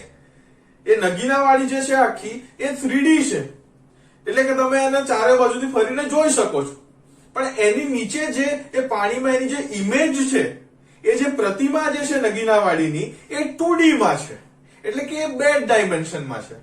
એનો મતલબ એમ કે પ્રભુએ જયારે એમ કહે છે કે પ્રભુએ એમની પ્રતિમા પ્રમાણે મને તમને બનાવ્યા, ધેટ મીન્સ કે પ્રભુ જે છે એ જો 3D હોય તો પ્રભુએ મને તમને 2D માં બનાવ્યા. યસ, 3D 2D મારે તમને શીખવવાનું ના હોય. You are a well educated person. તમે લોકો બહુ શિક્ષિત સમાજ છો, અને શિક્ષિત સમાજ તમે જાણો જ છો 2D અને 3D નો ફરક શું છે. 2D એટલે 2 પહેલું વાળી વસ્તુ અને 3D એટલે 3 પહેલું વાળી વસ્તુ. યસ, પણ પ્રભુએ મને તમને પ્રતિમા પ્રમાણે બનાવ્યા, ત્યારે એ ઉત્પત્તિ 3 ની અંદર એ પ્રતિમામાં કોણે પથ્થર માર્યો? હવે પાણીમાં જયારે કોઈ ઇમેજ બનેલી હોય ને, એમાં તમે પથ્થર મારજો, એ આખી ઇમેજ છે ને ધૂંધળી થઈ જશે. એ પાપરૂપી પથ્થરે પ્રભુની જે પ્રતિમા મારા અને તમારામાં હતી એ પ્રતિમાને ધૂંધળી કરી નાખી. એ પ્રતિમા એ મારા અને તમારામાંથી એકદમ વેગ થઈ ગઈ. યસ, પ્રભુએ એ ઘડીથી તારણ સાજક યોજના એ મારા અને તમારે માટે કરી. ઇઝરાયેલને પસંદ, સૌથી પહેલા પહેલું આપણે જોઈએ છે કે ઇબ્રાહીમને પસંદ કર્યો. ઇબ્રાહીમ દ્વારા આખી એક કોમ ઇઝરાયેલ જાતિને પસંદ કરી. ઇઝરાયેલ જાતિને પસંદ કરી ત્યારબાદ એ ઇઝરાયેલની ઉપર નીચે એમની જે આખી હિસ્ટ્રી છે, હું ને તમે બહુ માહિતગાર છે સારી રીતના. એ બંદીખાનામાં ગયા અને પાછા આયા અને ફરી પાછા બંદીખાનામાં રહ્યા અને ત્યારબાદ આખું આપણે જાણીએ જ છે. પણ પછી એ ઇઝરાયેલ માંથી એ આપણે સારું એક તારણહારનો જન્મ થયો અને તારણહાર ઈસુ ખ્રિસ્ત હતા. એ પ્રભુ ઈસુ ખ્રિસ્ત જયારે આ પૃથ્વી પર આવ્યા, આ પૃથ્વી પર જયારે એમને જન્મ લીધો, ત્યારબાદ એ પૃથ્વી પર એક માણસ, સંપૂર્ણ માણસ અને સંપૂર્ણ દેવ તરીકે આવ્યા. અને જયારે તેઓ આ પૃથ્વી પર જીવન જીવ્યા, ત્યારબાદ એમની જીવન યાત્રાના આ બહુ અગત્યના સમયમાંથી હું તમે પસાર થઈ રહ્યા છે. દુઃખ સહન અને પ્રિપેરેશનની વાત, પશ્ચાતાપની વાત, એને જયારે આપણે યાદ કરીએ છીએ ત્યારે પ્રભુનું વચન કોલોસીઓની પત્રમાં લખેલું છે કે હવે પ્રભુ બાપ જે છે એ આપણને એમના દીકરા ઈસુ ખ્રિસ્તની પ્રતિમા પ્રમાણે હવે પુનઃ સ્થાપિત કરી રહ્યા છે. એ જે પથ્થરો જે મારી દીધો પાપરૂપી, હવે પાપરૂપી પથરાને હવે આપણે રીડુ તો કરવું પડશે ને. આપણો પ્રભુ જે છે એ ન્યાયી પ્રભુ છે અને ન્યાયી પ્રભુ છે એટલા માટે એ પાપને સહન નથી કરી શકતો. એ પાપને સહન નથી કરી શકતો. એની સામે સામે એ આપણને પ્રેમ કરે છે, અગાપે પ્રેમ કરે છે.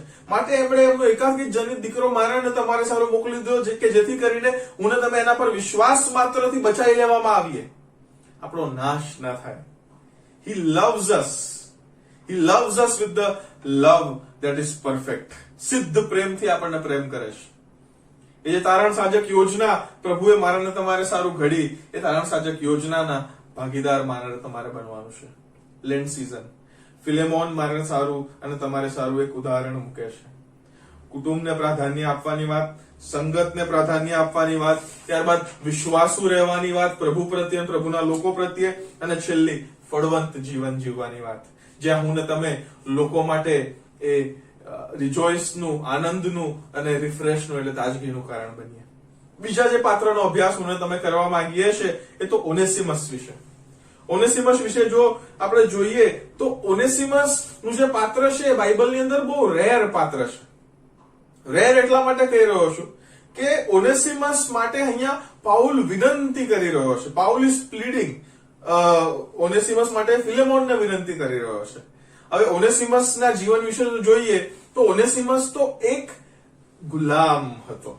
એ પ્રભુ ઈસુ ખ્રિસ્તના સમયમાં પુરાતન કાળમાં જો તમે ગુલામોને વ્યાખ્યા તમે જુઓ તો ગુલામોને એ લોકો વ્યક્તિમત નતા ગણતા, એ તો વસ્તુ હતી. અને એ સમયે ગુલામો ભાગી જવું એ બહુ સાધારણ વસ્તુ હતી, બહુ કોમન હતું. ગુલામો ઘણા બધી વાર એ ત્રાસથી ને બધાથી ભાગી જતા હતા. બાઇબલની અંદર પણ ઘણા બધા ભાગેલા વ્યક્તિઓની વાત મને તમને ખબર છે. ક્યાં જવાનું કીધું તું અને મારા વાળા ક્યાં જવા નીકળી ગયા, પછી પેલા માછલીના પેટમાં જવું પડ્યું અને જ્યાં પ્રભુની યોજના હતી ત્યાં જ છેલ્લે તો જવું પડ્યું. નાસી છૂટેલાઓની જો વાત જોવા જઈએ તો બાઇબલની અંદર જ ઉદાહરણો છે. ઓનેસિમસ પણ એક ભાગી છૂટેલો એ ગુલામ હતો. ઓનેસિમસ વિશે જોઈએ તો એક સ્લેવ હતો. એ જયારે સ્લેવ હતો ત્યારે બાઇબલમાં અમુક કેરેક્ટરિસ્ટિક્સ એના લખેલા છે. તમારી આગળ વાંચું તો હસ્તાને નહીં ગણાય. સૌથી પહેલી વાત જે લખેલી છે 11મી કલમમાં, ત્યાં લખેલું છે કે તે અગાઉ તને ઉપયોગી નહોતો. એનો મતલબ એમ કે પહેલામાં પહેલી કેરેક્ટરિસ્ટિક એક સ્લેવ તરીકેની ઓનેસિમસની હતી એ હતી કે નિરુપયોગી હતો. નિરુપયોગી હતો. આમ તો બીજો એક શબ્દ છે પણ નથી કેવો, નિરુપયોગી હતો. ત્યારબાદ સહેજ આગળ વધતા ઓનેસિમસના જીવનથી આપણને જે શીખવા મળે છે તે એ કે નિરુપયોગી હતો એટલો જ નહીં પણ એ નાસી જનાર હતો. કેવો હતો? નાસી જનાર હતો. યસ, નાસી જનાર. પરિસ્થિતિઓમાંથી અને અઘરા પડકારોમાંથી નાસી જવું મને ને તમને પણ ઘણી વાર ગમતું હોય છે. ઘણી બધી વાર ઘણી સિચ્યુએશન્સ ફેસ કરવી નથી ગમતી. ભાગી જવાનું મન થાય છે, છોડી દેવાનું મન થાય છે. ક્યાંક કંઈક કરી નાખવાનું મન થાય છે. ઓનેસિમસ નાસી જનાર વ્યક્તિ હતો, પણ જે અગત્યની અને મહત્વપૂર્ણ વાત જે ઓનેસિમસના જીવનમાં ઘડે છે એ આજે તમારી આગળ અલગ રીતના હું મૂકવા માંગુ છું. નાસી જનાર હતો, પણ એ નાસીને ક્યાં ગયો? વેર ડીડ હી રન અવે? એ નાસીને ક્યાં ગયો? એ બહુ અગત્યનો પ્રશ્ન છે. મને ને તમને આજના સમયની અંદર જયારે પરિસ્થિતિ કુટુંબમાં હોય કે મિત્ર વર્તુળમાં હોય કે નોકરી ધંધામાં હોય, બહુ ડિપ્રેસ થઈ ગયા, હતાશ થઈ ગયા, પ્રેશરમાં હોઈએ, એ બધી પરિસ્થિતિઓમાંથી ભાગી જવા માટે આજનો માણસ નોર્મલી જે છે ને એ નાસી જઈને એ યોગ્ય માર્ગ પર નથી જતો. કોઈ એવા મિત્ર વર્તુળમાં પાછું નાસીને જતો રહે કે જ્યાં એ લોકો મદપાન કરતા હોય, વ્યસની હોય. કોઈ એવા વર્તુળમાં જતો રહે જ્યાં એ વ્યક્તિને એ પ્રભુથી દૂર લઈ જનારી હોય. બહુ ઇમ્પોર્ટન્ટ વસ્તુ ઓનેસિમસ મને તમને આજે શીખવી રહ્યો છે કે ઓનેસિમસ નાસી ગયો, એને એની પરિસ્થિતિનો સામનો નતો કર્યો એટલે નાસી ગયો, પણ એ નાસીને ક્યાં ગયો? એ સમયના જે એવા ભાગી છૂટેલા ગુલામો હતા એ લોકો જનરલી રોમ જેવા મોટા શહેરમાં આવી જતા હતા. એટલે શું કે શહેરના જીવનમાં એ લોકો એટલા બધા રચ્યા પચ્યા ગુમ થઈ જાય કે કોઈને ખબર ના પડે કે આ નાસી છૂટેલો ગુલામ છે. જનરલી એવા ભાગી છૂટેલા ગુલામો એ લૂંટેરાઓની ટોળકીમાં જોડાઈ જતા હતા, પછી લૂંટતા ફરે શહેરે શહેરે અને ભાગતા ફરે. પણ ઓનેસિમસ એક ગુલામ, એક સ્લેવ જયારે નાસ્યો ત્યારે એ નાસીને ગયો પાઉલ પાસે. What a right person! કેટલો અપ્રોપ્રિએટ વ્યક્તિ જેની પાસે એ નાસીને ગયો. હું ને તમે ક્યાં નાસીને જઈએ છીએ? મારીને તમારી માટે, મારીને તમારી પાસે બાઇબલ, પ્રભુનું વચન, પ્રાર્થના, મંડળી, પ્રભુના સેવકો, પ્રાર્થનાના શૂરવીરો, આપણા જે લીડર ભાઈઓ બહેનો છે, એ બધા મારે ને તમારે માટે છે કે જયારે નાસી જવાનું મન થાય ને, go and talk to them. એ લોકો સાથે જઈને તમે વાત કરો, એ લોકોની સાથે તમે જઈને પોતાને હૃદયને ઊંડેલો. ટેલ ધેમ, શેર વિથ ધેમ. એ લોકો તમને અચૂક પ્રભુના વચનો થકી, પ્રભુની પવિત્ર આત્માના પ્રેરણા થકી તમને સહાય કરશે. Where do we run away to? ખોટી જગ્યાએ નાસી નથી જવાનું. ખોટી જગ્યાએ નાસી જશો તો જીવન તહસ નહસ થઈ જશે, કુટુંબ તહસ નહસ થઈ જશે, તમારા લીધે તમારી જે કુટુંબની સાક્ષી છે એ તહસ નહસ થઈ જશે. પણ જયારે તમને નાસી છૂટવાનું મન થાય, એમ થાય કે આ પરિસ્થિતિમાં મારે નથી રહેવું, હવે બસ બધું પતાઈ કાઢવું છે, remember one thing that we as people of God, V as faithful people of God, જે પ્રભુની મંડળીની સેવામાં છે, એ મંડળીની સેવાના લોકો, એ વિશ્વાસી ભાઈઓ બહેનો તમારી વારે ઉભા રહેશે, તમારી સાથે ઉભા રહીને તમારી સાથે પ્રાર્થના કરશે. જે પ્રશ્નો હશે, જે મુશ્કેલી હશે, જે વિટંબણા હશે, એ તમને બહાર કાઢવાનો પ્રયત્ન કરશે. We are there four you, we are there for you. નાસી જવાનું મન થાય તો મંડળી, પ્રભુના લોકો, પ્રભુના સેવકો અને પ્રાર્થના શૂરવીરો પાસે તમે નાસી જજો. Tell them your heart and we will pray for you, we will pray for you. Onesimus નાસીને પાઉલ પાસે ગયો એટલે સાચો માર્ગ આવ્યો. પાછો એ ફિલેમોનની પાસે આવ્યો. જો ક્યાંક કોઈ ડાકુઓ અને લૂંટેરાઓની ટોળકીમાં જોડાઈ ગયો હોત તો તમને ખબર છે, બીજી એક અગત્યની વાત તમને કહું ખાસ, 110 સાલની અંદર, ઈસુ ખ્રિસ્ત પછી 110 સાલની અંદર ઇગ્નેશિયસ, સંત ઇગ્નેશિયસ નામના એક વ્યક્તિએ એ કોલોસીની મંડળીને એક પત્ર લખ્યો હતો. ઇન્ટરનેટ પર છે, તમે સર્ચ કરીને વાંચી શકો છો. પણ એ પત્રમાં જે સૌથી નોંધવાપાત્ર અને ખાસ વાત છે તે તો એ કોને પત્ર લખ્યો હતો એ છે. અને પત્રમાં સંત ઇગ્નેશિયસ લખતા કહે છે કે ઓ મારા વાલા બિશપ ઓનેસિમસ. યસ, ઓનેસિમસ એ જે નાસી છૂટેલો, ભાગેલો એ ગુલામ હતો, કે જયારે નાસીને સાચી વ્યક્તિ પાસે ગયો જે એને સાચું માર્ગદર્શન આપે, એ સાચા ટ્રેકમાં આવ્યો, ફિલેમોન પાસે પાછો આવ્યો, અને જયારે પાછો આવ્યો ત્યારબાદ આપણે જોઈએ છે કોલોસી મંડળીનો એ આગેવાન બન્યો. હી બીકેમ અ બિશપ. એને બિશપ ઓનેસિમસ તરીકે એ સંત ઇગ્નેશિયસ આલેખે છે. ઇટ ઇઝ ઇમ્પોર્ટન્ટ કોની પાસે આપણે નાસીને જઈએ છીએ, કેવું માર્ગદર્શન એ લોકો આપણને આપીએ છે, બહુ અગત્યનું છે. સાચું માર્ગદર્શન પાઉલે આપ્યું. એ તમે ઓનેસિમસની જર્ની જુઓ. એ કોલોસીમાં હતો, ત્યાંથી એ નાસી છૂટીને રોમમાં ગયો ગુમ થઈ જવા માટે. પણ એ ગુમ તો ના થયો, પણ એ પાઉલને મળ્યો. પાઉલને જયારે બંદીખાનામાં ને બધી જગ્યાએ મળ્યો ત્યારબાદ એ એની જર્ની પછી રોમથી કોલોસી તરફ પાછી થાય છે. પણ એ જયારે આખી જે જર્ની છે અહીંથી નીકળ્યો ત્યારે સ્લેવ હતો, પણ અહીંથી જયારે નીકળ્યો ત્યારે સેવ્ડ હતો. What a wonderful thing! This is what happens. આ જ થાય છે જયારે હું ને તમે એક ખ્રિસ્તી વિશ્વાસી વ્યક્તિ તરીકે પોતાનું હૃદય જયારે પ્રભુની આગળ આપણે જયારે ટાલીએ છીએ ત્યારે. બહુ અગત્યની વાત છે કે આપણે આપણા હૃદયને પ્રભુ આગળ ખુલ્લું મૂકવાની જરૂર છે. પ્રભુની આગળ પાપોની પશ્ચાતાપ કરવાની જરૂર છે. આ લેન્ડ સીઝન એ પશ્ચાતાપની સીઝન છે. આ લેન્ડ સીઝન એ પાપોના પસ્તાવાની સીઝન છે. એ આ સીઝનની અંદર તમે કરેલા દરેક પાપો એ તમારે પ્રભુની આગળ મૂકવાની જરૂર છે. પોતાની જાતને નમ્ર કરવાની જરૂર છે. પોતાની જે બી સિદ્ધિઓ છે, તાલંતો છે, બધું એક બાજુ મૂકીને તમારે પ્રભુ ઈસુ ખ્રિસ્તને પ્રાધાન્ય આપવાની જરૂર છે. કારણ કે એ વધસ્તંભ પર જે તમારે જવાનું હતું, એ કોળોનો માર જે તમારે ખાવાનો હતો, એ મરણ જે તમારે મરવાનું હતું, પણ તમારે લીધે તમારી જગ્યાએ પ્રભુ ઈસુ ખ્રિસ્તે તે કર્યું. એનો મતલબ એમ કે એ હું ને તમે આપણા જીવનના ઋણી છે પ્રભુને.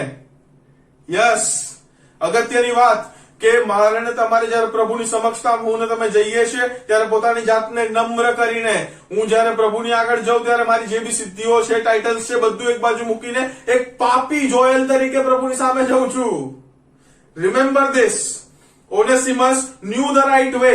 ઓનેસિમસ સાચા વ્યક્તિ પાસે નાસીને ગયો, ત્યાંથી સાચું માર્ગદર્શન મળ્યું, ત્યાંથી સાચા વ્યક્તિ પાસે પાછો આવ્યો અને આગળ ચાલીને મંડળીને બાંધનારો બન્યો. Are we the builders of his kingdom? શું હું તમે પ્રભુના રાજ્ય અને પ્રભુની મંડળીને બાંધનારા છીએ? ડિસાઇડ. ક્યાં નાસીને જવું છે? કોની સલાહ લેવી છે? કયા વર્તુળોમાં ઉભું રહેવું છે? તોડનારા બનવું છે કે બાંધનારા બનવું છે? પાપોનો પશ્ચાતાપ કરવો છે કે પછી હજી પણ પોતાની સેલ્ફ પ્રાઇડ, સેલ્ફ રાઇટિયસ, સ્વન્યાયી એ જીવનમાં તમારે આગળ વધવું છે? પ્રભુનું વચન મને તમને કહેશે કે જો હું ને તમે આપણા પાપોની કબૂલાત કરીએ તો આપણા પાપો માફ કરવાના, સગડા અપરાધો ભૂસી નાખવાના. પ્રભુ વિશ્વાસુ તથા ન્યાયી છે. એ સ્લેવમાંથી સેવ્ડમાં પરિવર્તિત કરી શકે છે. એ પાપોની ગુલામગીરીમાંથી છુટકારો આપીને પ્રભુના રાજ્યના સ્વતંત્ર નાગરિક તરીકે મને તમને સ્થાપિત કરે છે. એ ફિલેમોન અને ઓનેસિમસનું જીવન, ફિલેમોનનું જીવન એક ઉદાહરણરૂપ જીવન, જે ખરેખર એક ફેમિલી મેન હતો, કુટુંબને પ્રાધાન્ય આપતો હતો, જે ફેલોશિપ મેન હતો, સંગતને પ્રાધાન્ય આપતો હતો, જે ફેથફુલ વિશ્વાસુ વ્યક્તિ હતો અને જે ફ્રૂટફુલ એટલે ફળવંત વ્યક્તિ હતો. એની સાથે આપણે ઓનેસિમસ વિશે જોયું, જે એક સ્લેવ હતો, જે નિરુપયોગી હતો, જે નાસી જનાર હતો, જે ન્યાયથી ન વર્તનાર હતો, જે નાણાં ઉધાર લેનાર હતો, પણ જયારે એ સ્લેવમાંથી સેવ્ડ બની ગયો ત્યારે એ પુત્ર સમાન બની ગયો, ત્યારે એ ઉપયોગી બની ગયો, ત્યારે પાઉલના હૃદય જેવો બની ગયો અને ત્યારે એ પ્રિય ભાઈ બની ગયો. This is the journey. આ યાત્રા મારે ને તમારે દરેકે તય કરવાની છે. જો પ્રભુ ઈસુ ખ્રિસ્તનો અંગત તારણહાર તરીકે તમે સ્વીકાર કર્યો છે તો યુ આર સેવ્ડ, પણ જો નથી કર્યો તો you are still a slave. ગુલામ જ રહેવું છે પાપના, પરિસ્થિતિના, પડકારોના, કે પછી છુટકારો પ્રાપ્ત કરવો છે? Choice is yours. તમારી એ પસંદગી જ તમારી એ જે ડેસ્ટિનેશન છે ડિસાઇડ કરશે. Let us all once again rethink. આત્મતપાસ કરીએ, આત્મમૂલ્યાંકન કરીએ અને એ તમારા જે થતો આશીર્વાદ છે તે એ છે કે આપણે પોતાની જાતને દર્પણમાં જોઈ શકીશું. દર્પણમાં જોતા ખબર પડશે કે પાપી જ છે. દર્પણ ચોખ્ખું હશે તો ખબર પડશે પાપી જ છે. માટે આવો આત્મતપાસ કરીને પોતાની જાત તરફ જોવાનો પ્રયત્ન કરીએ. આ લેન્ડ સીઝન એ ફિલેમોનનું જીવન એક ઉદાહરણ રૂપ છે. એ ઓનેસિમસનું જીવન એક ઉદાહરણ રૂપ છે. વેર આર વી? મારી ને તમારી, હું ને તમે કઈ જગ્યાએ છીએ? કુટુંબને સાચવીએ છીએ? સંગતને મહત્વ આપીએ છીએ? વિશ્વાસુ રહીએ છીએ? ફળવંત બનીએ છીએ? લોકો માટે આનંદનું કારણ બનીએ છીએ? આર વી અ સ્લેવ ઓર આર વી સેવ્ડ? શું હું ને તમે હજી ગુલામ છે કે હું ને તમે બચાવી લેવામાં આવ્યા છે? આવો આપણે આ સાથે સમર્પણની પ્રાર્થનામાં નમવા માંગીએ છીએ અને આવો આપણે પ્રાર્થના કરીએ. પ્રભુજી, આ સમયે તમારો આભાર માનીએ છીએ કે તમે તમારા વચનો થકી એમ પ્રત્યેકની સાથે વાતનો વ્યવહાર કર્યો છે. તમારી સ્તુતિ કરીએ છીએ પ્રભુજી, કારણ કે તમે અજાયબ ઈશ્વર છો. પ્રભુજી, તમે એ સ્લેવ, એ ગુલામગીરીમાંથી છુટકારો આપનાર ઈશ્વર છો. એ પાપના બંધનમાંથી તમે અમને છોડી નાખનાર ઈશ્વર છો પ્રભુજી. માટે અમે તમારી સ્તુતિ કરીએ છીએ. આ સમય પ્રભુજી અમે તમારી આગળ નમ્યા છે. અમારા જીવનોનું સ્વાર્પણ તમને કરીએ છીએ. અમારામાંથી હજી જો કોઈ પ્રભુજી તમારામાં, તમારા વિશ્વાસમાં તમને તમારા દીકરા ઈસુ ખ્રિસ્તને અંગત તારનાર તરીકે જો તેમણે સ્વીકાર નથી કર્યો, તમારી પાસે વિનંતી કરીએ છીએ, આજીજી કરીએ છીએ પ્રભુજી, તેમના જીવનોને પરિવર્તન તમે કરો, તેમને તમે સ્પર્શ કરો, તમારા વચનો થકી તેમની સાથે તમે વાતનો વ્યવહાર કરો પ્રભુજી, જેથી કરીને તેઓ તમારા દીકરા ઈસુ ખ્રિસ્તની અંગત ઓળખમાં આવે, તેમની સાથેના સંબંધમાં તેઓ સ્થાપિત થાય પ્રભુજી. એ પાપને કારણે જે તમારી પ્રતિમા પ્રભુજી અમારામાં ધૂંધળી થઈ ગઈ હતી, હવે પ્રભુ ઈસુ ખ્રિસ્તમાં તમે જયારે પ્રતિમા નવી અમારામાં કરી રહ્યા છો, ત્યારે પ્રભુજી એ વાતની સભાનતા સાથે હવે અમારી પાપોની પશ્ચાતાપ, પાપોની ક્ષમા તમારી આગળ યાચીએ છીએ પ્રભુજી. થયેલા દરેક પાપોની તમે અમને ક્ષમા આપો, તમે તમારી કૃપામાં અમ પ્રત્યેકને ધરી રાખો, તમારા વચનોમાંથી તમે અમને શીખવવાનું અને સમજાવવાનું ચાલુ જ રાખો પ્રભુજી, જેથી કરીને અમારા જીવનો દ્વારા તમારો મહિમા થાય, અમારા જીવનો દ્વારા તમારા રાજ્યની વૃદ્ધિ થાય, માટે વિશેષ કૃપા માંગીએ છીએ. અમે અમારા જીવનનું સમર્પણ કરતા આ પ્રાર્થના અમારી ખ્રિસ્ત ઈસુમાં તમને અર્પીએ છીએ, માટે તમે સાંભળો અને સ્વીકાર કરો. આમેન. આવો આપણે સાથે મળીને આ સમયે ગીત નંબર ભજન સંગ્રહમાંથી 376 માં જોડાવા માંગીએ છીએ. ગુજરાતી વિભાગમાંથી ગીત નંબર 376, ધન્ય તે દિન કર્યો જ્યારે તારનાર કેરો મેં અંગીકાર.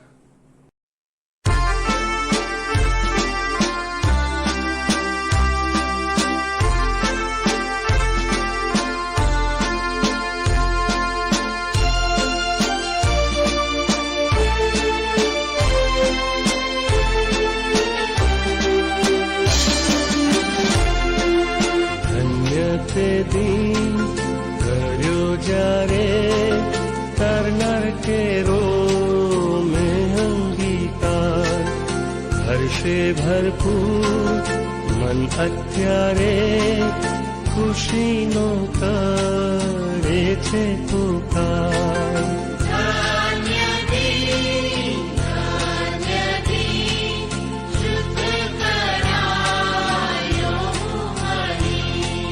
ક્રિસ્તે કહ્યું પ્રાર્થના કરો, જાગૃત અને આનંદી રહો.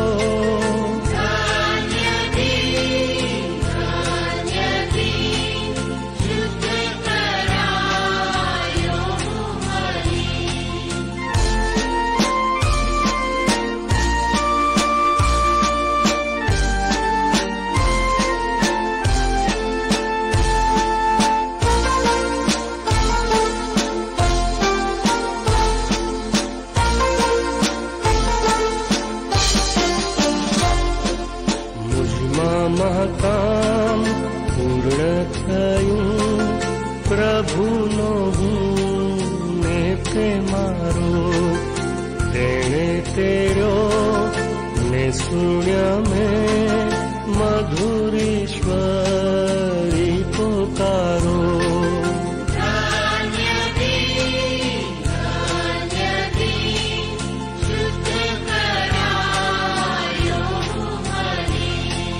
ક્રિસ્તે કહ્યું પ્રાર્થના કરો, જાગૃત અને આનંદી રહો.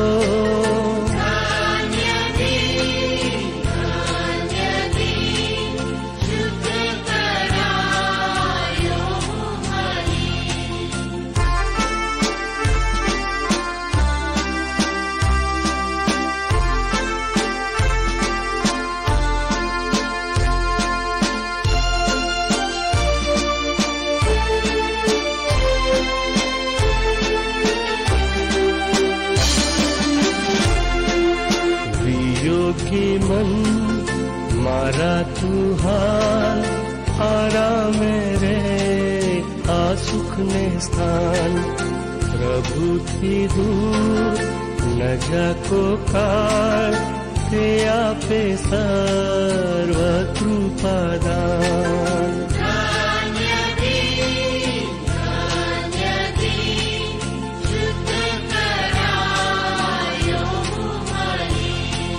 ક્રિસ્તે કહ્યું પ્રાર્થના કરો, જાગૃત અને આનંદી રહો.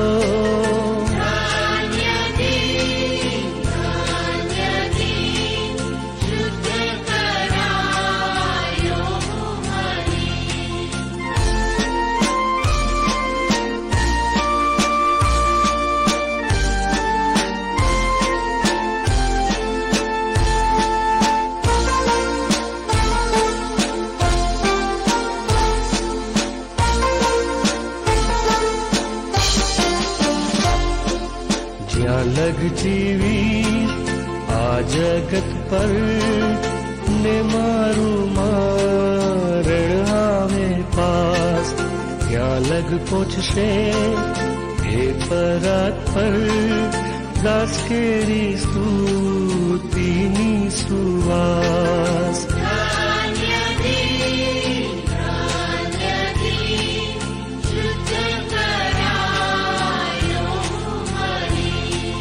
ખ્રિસ્તે કહ્યું પ્રાર્થના કરો જાગૃત અને આનંદી રહો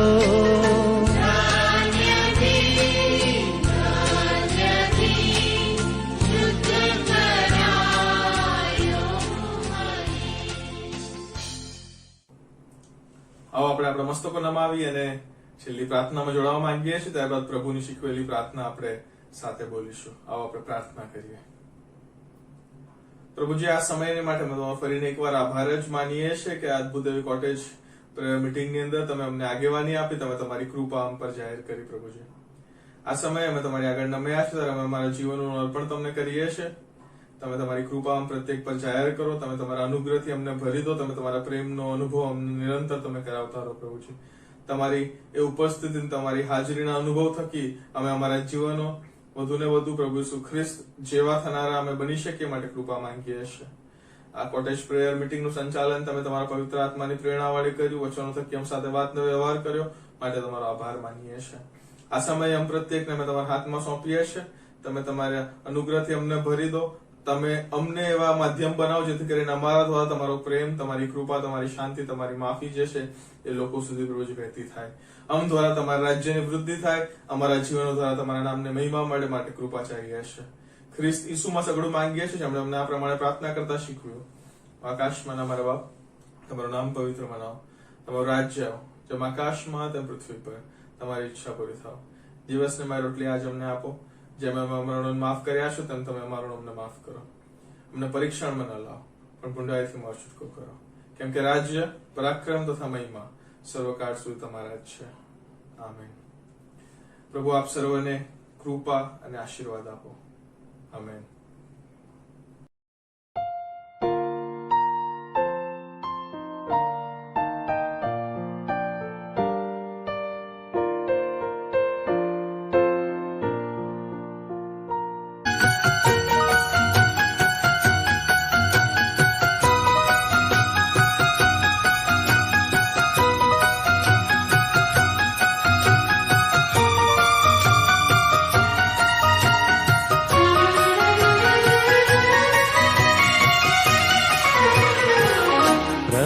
તારી સેવા કરવી છે મારે,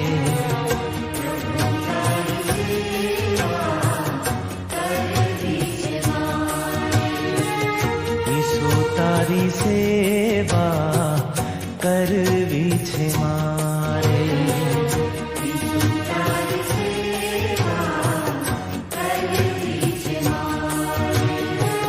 બાંસુરી બનું તો તારા રે, બાંસુરી બનું સુર તો તારા રે, પ્રભુ તારી સેવા કરવી છે મારે,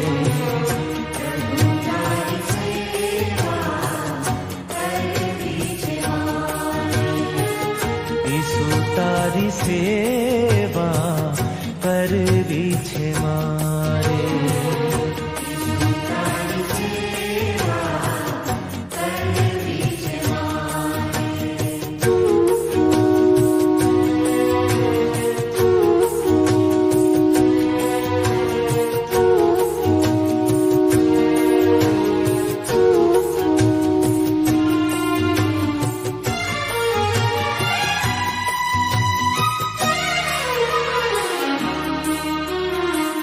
તરસ્યાને જળ હું પાઉં, ભૂખ્યાને અન્ન રે, તરસ્યાને જળ હું પાઉં, ભૂખ્યાને અન્ન રે, નિરાશામાં આશ જગાઉં, તારી સંગ સંગ રે, તરસ્યા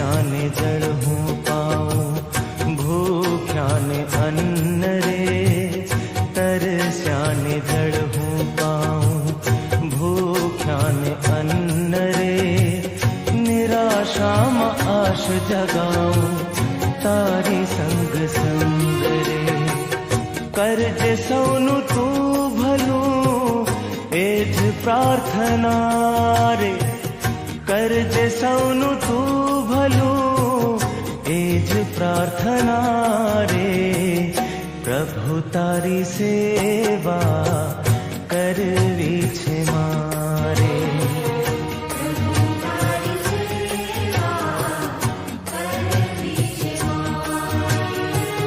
ઈસુ તારી સેવા કરવી છે મારે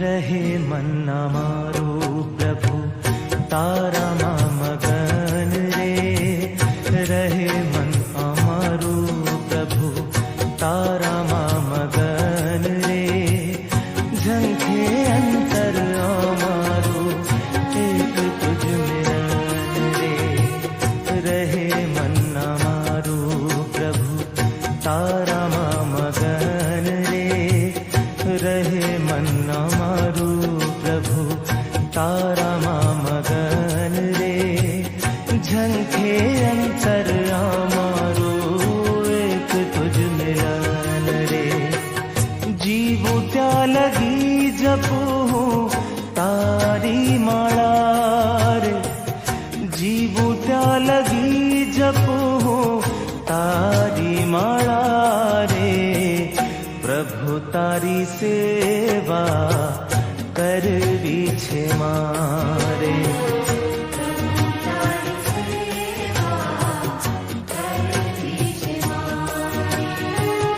ઈસુ તારી સેવા કરવી છે મારે